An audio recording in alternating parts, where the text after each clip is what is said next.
everything went completely black. You could not see your hand in front of your face. There was no visibility at all because the dust just blocked everything out. We didn't have masks on. All that dust and grit, I mean, it was in my eyes, it was down my throat. We were literally suffocating.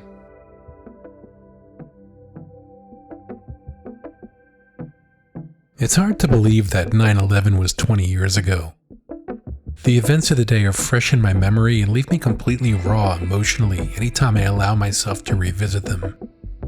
As I record this, I'm producing the first 2 episodes of my new podcast series called Everyday Odysseys.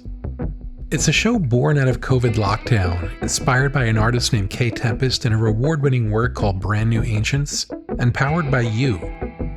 The initial premise was to have conversations with relative strangers, much like the many I've had over the past 18 months, with fascinating people I seem to keep meeting in places like Clubhouse, Allspace VR, VTime XR, and even just clients I find myself consulting with who want to just chat after our appointments.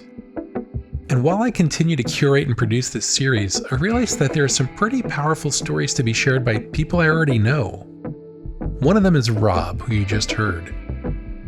You'll hear his story from 9/11, where he put his volunteer firefighting training to good use while the Twin Towers collapsed above and around him and a large group of people he was watching over, and ultimately led to safety.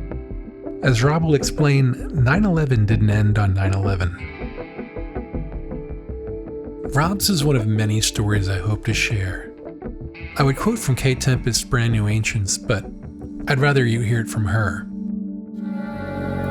We are the same beings that began, and we are still living in all of our fury and foulness and friction.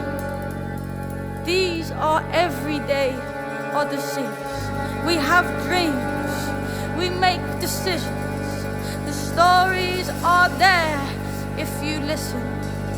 The stories are here. The stories are you.